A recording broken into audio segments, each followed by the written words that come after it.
Go live. Go live. Okay, so we are live across 3 different platforms. I have no clue what the lighting is doing on Instagram, to be quite honest. We are not going live on TikTok because one of the devices was unable to hook up. Yay, live! Okay, so I am sitting with a very different background right now because I'm at my parents' house helping them during the Advent season, which is going to be discussed on a different day. So the symbolism for today for self-care during the Advent season is all about the cross. It's so pretty. It's purple. It makes me happy. So the cross and the crucifix are very Christian and Catholic viewpoints of Advent. And Advent is actually a Christian thing, but then I use it to extrapolate into spirituality and occasionally paganism. So during this holiday season, there are dozens, if not hundreds, of different religions, belief systems, cultures that celebrate during this time of year, including Yule, Saturnalia, Christmas, and Hanukkah. All of these are very different, and the similarity is that they all happen during this time of year. So being able to lean into those belief systems that you already have. I am not talking like you don't have these belief systems and then you adopt them for one day. No. If you are someone who has these things and genuinely, believes and worships that Jesus was born over Christmas, please no one mention the Council of Nicaea. I'm well aware of what it is, okay?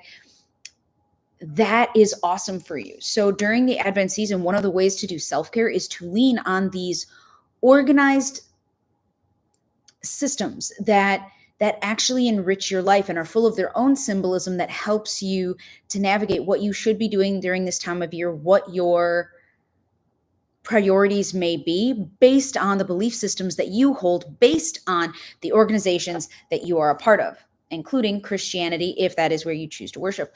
So with pagans, we do a lot of going in, a lot of hermiting, a lot of introspection during this holiday season. We are also setting up Christmas trees and Yule logs and wreaths, and all of these things are for protection and to honor different things and to welcome the warmth back into our lives, hopefully, eventually, soonish. Minnesota winter, not soon enough. It snowed today. I had to drive in the snow, which I get. I'm going to have to do a lot. But still, I don't like doing it the first time. So during this time of year with our self-care, a lot of people can get lost. A lot of people cannot not know and be overwhelmed about what they are supposed to do for themselves. And an easy way to do that is going with the organizations that you follow. And so during that time, I do not speak for all religions. I do not speak for any religion. All are welcome. Yay! We are big believers in all are welcome except assholes. If you're a prejudiced, closed-minded fuck, just get off the page. You are not welcome here. Go away. Go, go, go. Stop ruining everyone's happiness. But for anyone who is open, like everything is welcome. So if you are, so I was raised Catholic. And so Christmas is a time for in the organization, but then also in the organization of like my family and how we treated it. And that can be something like we're not just talking about religion when we talk about the self-care and organizations. We are also talking about the organized approach of family. So a big thing for my Christian and Catholic family growing up is that Christmas, while yes, it was a time when Jesus was born and baby in a manger, all of that stuff, absolutely. The cornerstone was actually generosity. And so to do self-care, it was about being generous, and it was about giving, and it was important in the way that we structured thing in my family is that we baked cookies and sweets for everybody. It's that we went caroling at the old folks' home. It's that it has a name now. I think it's Angel Tree or something. It has a name now, but we just called it Adopt a Family, where we would adopt a family that had kids that were the same age as us, and then we would pick out gifts for them. And all of this was organized. All of this was structured every single year, which made it so much easier for us because we already knew. Sometimes the best way to do self-care is to know what else is expected of you throughout the year and throughout this Advent season, to be able to fit in your self-care exactly where it needs to go. And by doing that, you're able to shift the stress and the burden and feeling overwhelmed. And that's not as much as it is that. That's not what the Advent season, that's not what this holiday season is all about. It's about family and friends and happiness and generosity and pretty, pretty lights. It's about all those things. But we so often get caught up in what's overwhelmed. And with that, it can be easier just to lean on something familiar, something that you already know what's expected of you, instead of being like, oh my gosh, what's going to happen next? What's going to happen now? How do I function through this? How do I navigate through that? Instead of all of this unknown, set it up so that it's structured, set it up so that you're able to maneuver it with the best of your ability. So if you know that Christmas Eve is the big day for your family, front load your self-care on the 23rd. If you know that you get so tired after midnight mass, schedule a nap. Those types of things are doable. If you know what's going to happen, or you have a rough plan of what's going to happen, you can plan ahead. And with things that are organized and structured, it makes that so much easier. So when you are thinking about your religion, your cross, your Yule log, your Christmas tree, anything, any kind of symbolism, any kind of structure, this is what I have to do this is when I have to do this.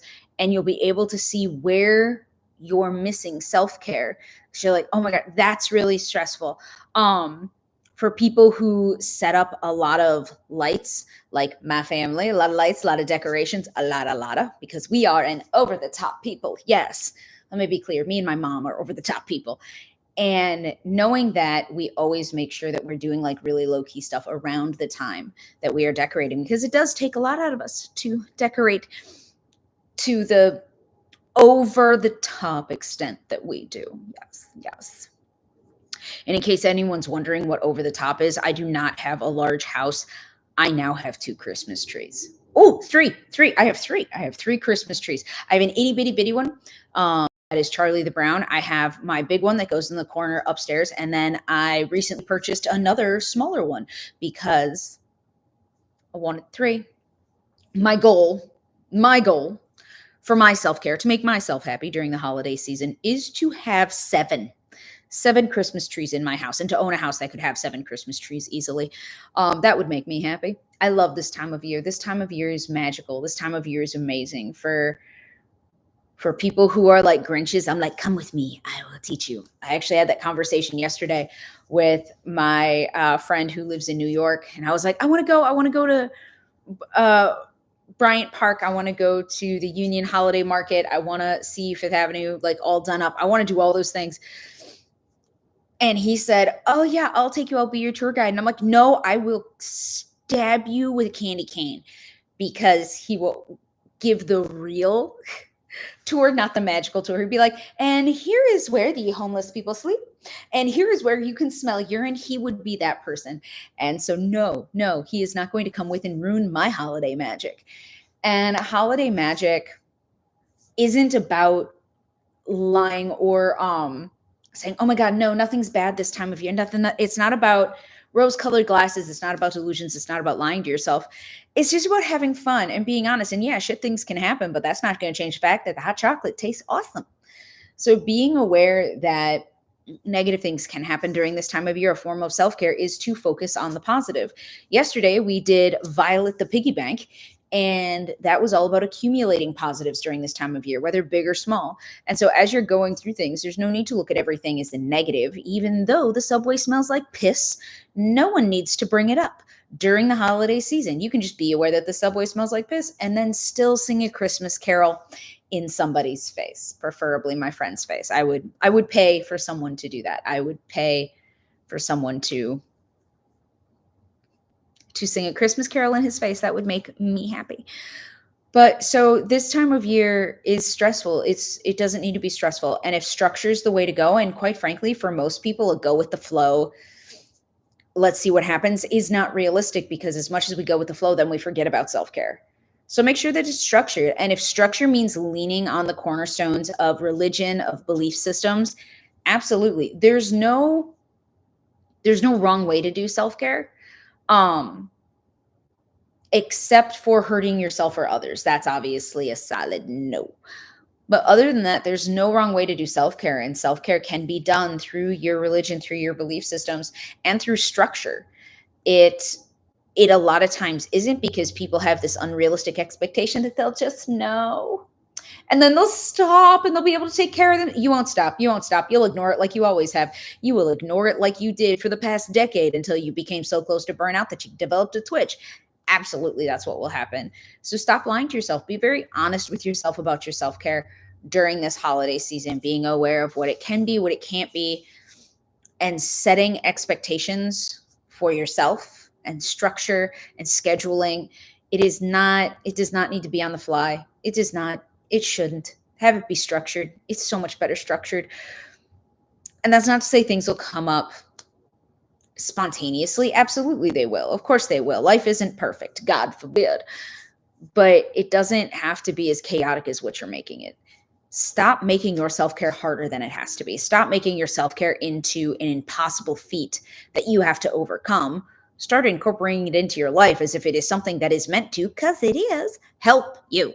It is there to help you. It is there to help you with your mental, physical, emotional, spiritual, financial, relationship, health. It is meant to be there for you. So just do it with structure, do it with fabulous flair, do it however you need to do it. Remember that during the holiday season, it is incredibly stressful for almost everyone. Give yourself a lot of grace during this time. Stop shitting on yourself. I should do this. I should do that.